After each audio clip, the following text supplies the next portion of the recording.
Greetings, welcome back to Switch to Linux. So we are doing another live stream test. So the things that I did a little bit differently this time, one second. Let me shoot a quick message over someone and then we're going to officially get started.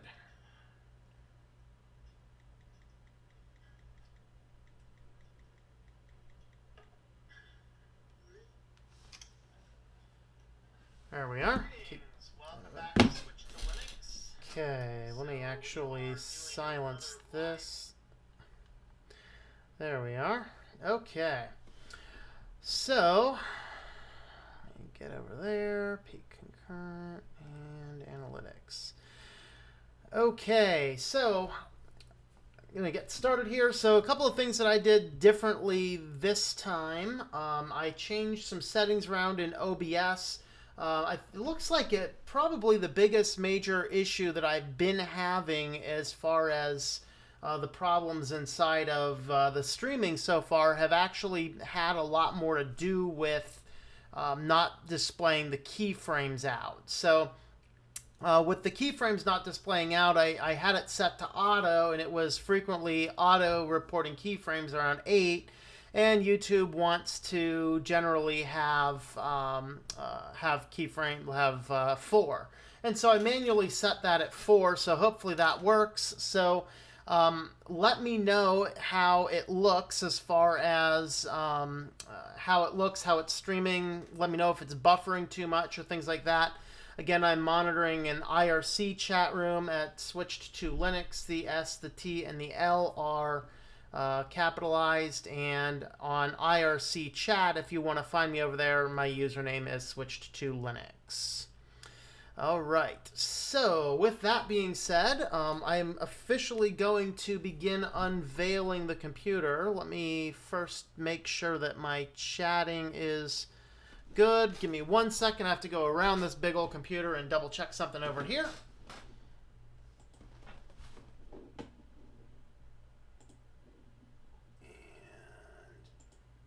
Here.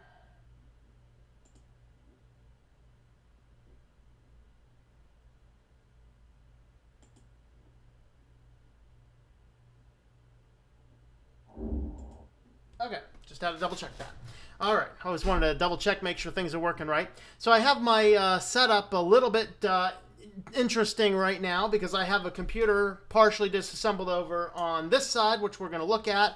Here's where I have my mic placement because I'm going to be talking for the first part of the video this way. So I put the mic over here. So that's kind of why I'm not looking at the computer directly here at the camera, is because I want to be able to get better audio. And then for when we boot this guy up over here, I have a dropping camera. Over here, I have a workstation set up where we're going to officially look at the computer. So what we're going to do here is just start by unveiling what the computer build is. And I'm going to give a couple quick shout outs because I wanted to put together a computer here. But what I did not want to do, basically was like, what do I want to do with it? But it was kind of more of a pipe dream thing because I really don't have a lot of money to be throwing into a new computer right this second. However, my brother has a startup video game company, and this computer was no longer powerful enough for 3D animation stuff that he's doing, and so he just handed to me the vast majority. I put in a couple little things, made a few little upgrades, and then made this computer. So my brother's gaming company is called Mavis Games at mavisgames.com, and the video game their first video game, which is a compete to win. You can practice for free. You can actually compete for a prize as long as you're in the allowable United States. And there's a few states that are restricted, of course, due to gameplay laws. However, you can check that out at redfalconrun.com. So that is where I got the vast majority of this. Throw that in the links there. So with that being said, we're going to have a look at what we have in the computer here. So I'm going to go ahead and move the camera around. And hopefully we can see most of this. And I'm going to turn on a camera in my head here so that we can see a little bit more light with the things I'm directly looking at. So to start, this is a computer that was custom built by the guy that does computers for him, and so there is a lot of custom computer build stuff in here. We are starting with a gigabyte motherboard, and it's the GAZ77X UD3H.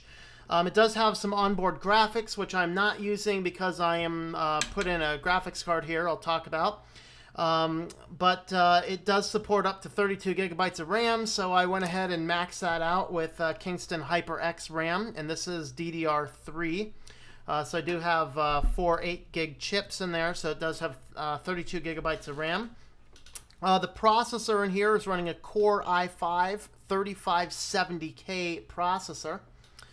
And with that, it does run pretty quick. I really, when I considered building a new computer for myself, I really considered putting it in with an i7, but you know, I had an i5 was handed to me, and then I did some tests to see, is the i5, is this still a good processor? And this is a i5 3570K, so is this still a good processor? And it turns out it operates within about 10% of even the modern i7s. So yeah, it seemed okay, so we're just going to go ahead and keep that. I did have to replace the clips holding the processor fan on. Those just get old over time and can become brittle and break. So there's all these clips down here I had to break, and unfortunately, if you have to order these, I had to order these from China, so it took about 4 to 6 weeks to get in.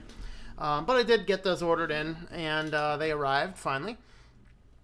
So inside of here, we have this is a major problem with it, is the main computer fan does not like staying in. It's actually a 3-pin versus all the board fan sections are 4 pins, so kind of cramp that down a little bit there.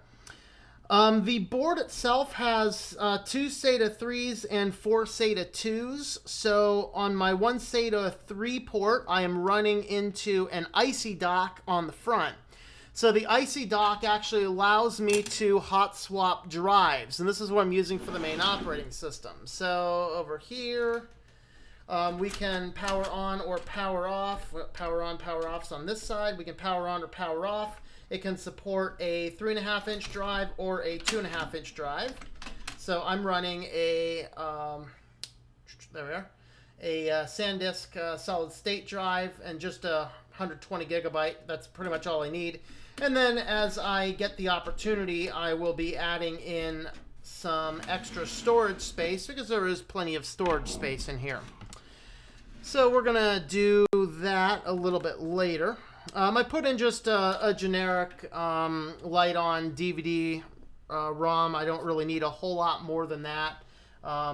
Reads, writes DVDs, 32X or something. Just whatever I could get pretty reasonably cheap. Plug that into one of the SATA 2s.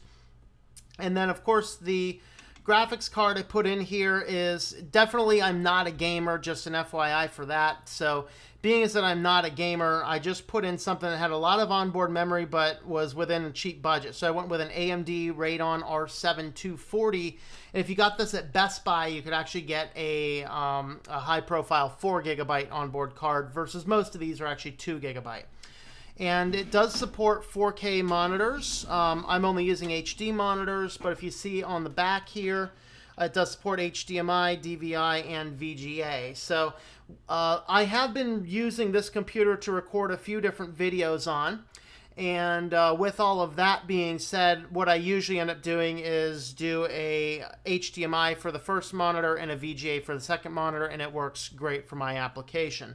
I can use a DVI if I want to do that, and if I have an extra DVI cable laying around, I could, because my monitors support DVI and VGA. However, they come with a DVI to HDMI port. So the rest of the onboard stuff up here, we have, there's actually a total of 6 USB 3 ports, 6 on the back and 1 on the front. We have our onboard LAN. We have our full integrated audio here. We also have a full integrated DVI, VGA, and HDMI onboard graphics, which I have enabled, but I have it set to automatically boot to whichever one we're booted into. And the reason I chose to do that is GNOME distributions do not tend to like this graphics card. And so if I'm booting into an operating system that is mostly based on GNOME, I might utilize the option to swap the graphics port up to the onboard. And that will actually allow me to preview any distro, because really the purpose of this computer is to run videos and to preview some distros. We also have 2 onboard eSATAs here, and that's about what we have as far as the computer runs. Let's see, anything else? All right. So what we're going to do here is I'm going to just take a real quick brief break and set up the, basically just put it down here and set everything back on, and we're going to boot this guy up, and I'll show you what I did with the operating system. So I need to move my cameras around, and I need to move my microphone around. So give me just one moment.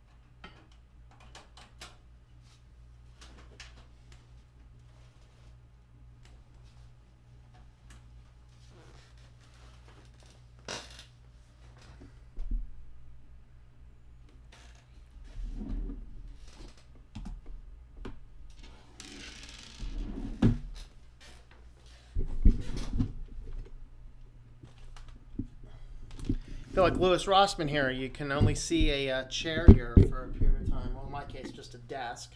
But if you haven't checked out Louis Rossman's channel, you should check his channel out. It's pretty cool. It just does computer repair such.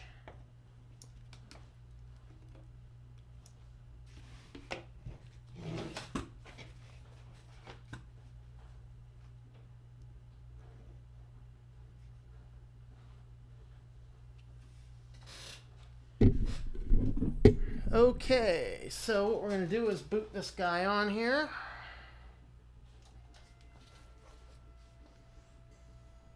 I don't think I'm forgetting anything.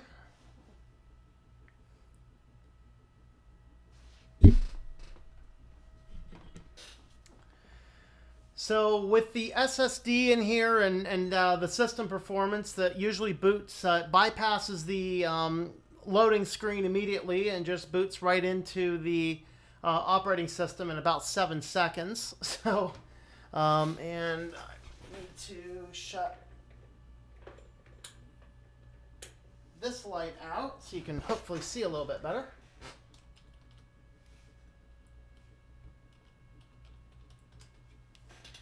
Okay.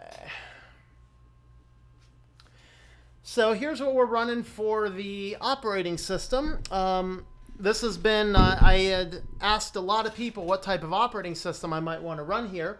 And what I decided to go with is to run with Linux Mint. Why? Well, for the very reason that I like using Linux Mint pretty much everywhere. It just works. I didn't want to mess with the drivers. I considered running something with like KDE because KDE is pretty cool. However, I did have issues with KDE with my microphone and some of that, and so, and then it's just it also, my Linux Mint KDE computer, it has hiccups in the audio and such every now and again, and I thought that might be a bad thing to have as an operating system that is currently looking at video and such.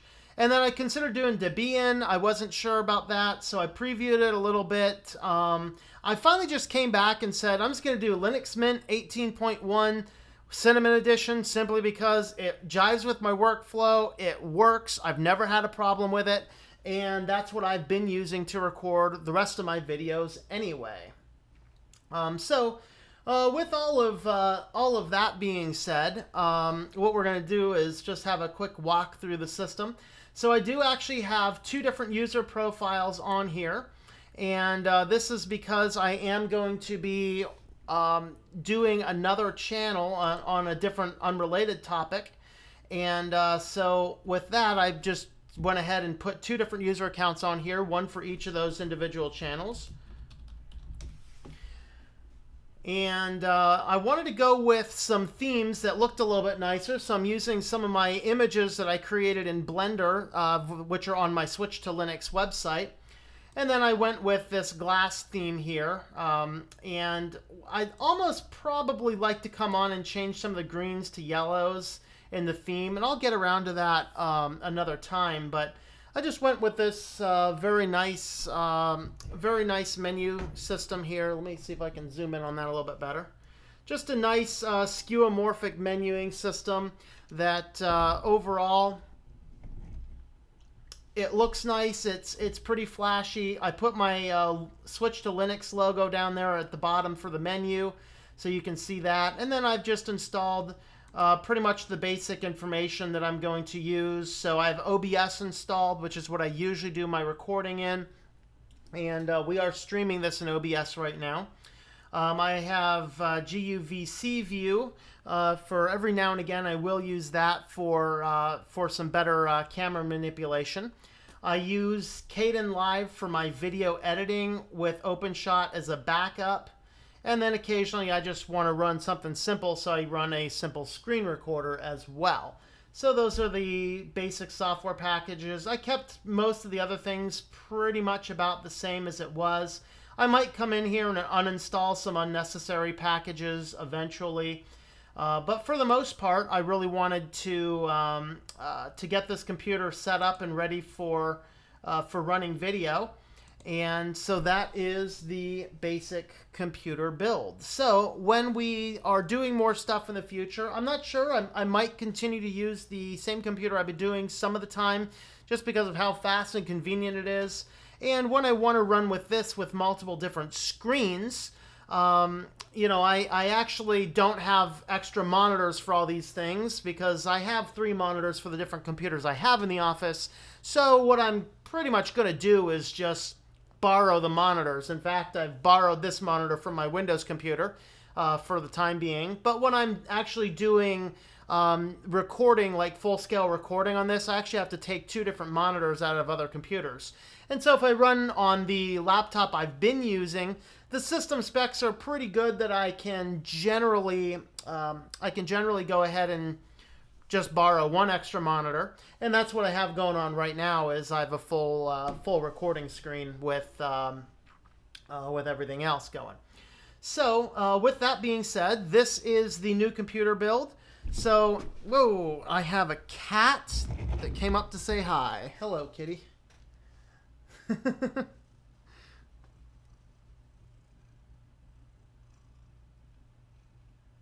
I should have started with the cat so that, you know, that way it guarantees more views. Have a cat on there. Anyway, okay. So anyway, the new computer build. Again, the majority of the computer was just kind of handed to me with the processor, half of the RAM, the power supply, the let's see what else was in there. Pretty much most of it was in there. I had to supply the hard drives, the CD drives, I upgraded the RAM and I put in the video card. So those were the things that I did to it just to get it up and ready to go. And then, of course, we decided to run with the SSD so that I could, you know, boot into the system a little bit quicker. And that's really one of the major problems I have with the KDE computer that's behind me there. The KDE computer back here runs on such an old hard drive. It runs probably about 1/3 of the speed of the Windows 8 hard drive that's in there. And the computer is actually extremely slow because of that. But this one here, I went with the opposite problem. I put in the SSD, and it's like wicked fast. So this is going to be the computer I'm going to do a lot of my streaming and a lot of my my videos on in the future. And I just wanted to share that computer build and see if there were any other questions or anything. And it looks like not getting quite as many people on here as I usually grab, but that's quite okay. I'm still testing out how to get the streaming running. I'm looking for the best times to do live streams. So if you like my channel and like my videos, shoot me some comments as to when is a good time for you to see a live stream. I'm generally flexible. I've tried some later in the evening. Like this time generally works, probably just not on a Monday night. And I've also tried some in the afternoon. Both times I generally get a little bit more viewers. So anyway, what I am interested in is figuring out and putting together a time when more people are able to or want to see it. I want to come up with a regular schedule. So I'm still looking at that. But of course, I want to get all of the bugs worked out of my live streaming. So I was hoping to have some more people on here so you can give me some views. If you did happen to watch this on the live stream, let me know how it worked. I'm actually reporting so far that this is the first time ever I've done a live stream where Google is telling me that all of the stream input is good. So I think I have the settings actually working right. So with that, we're going to go ahead and wrap up this video, and I will be back tomorrow with either a distro review or a follow-up on something else, unless there's something else kind of crazy in the news. So this has been Tom and the cat. Oh, and he wants to say hi. And we are both hoping that you enjoy switching to Linux.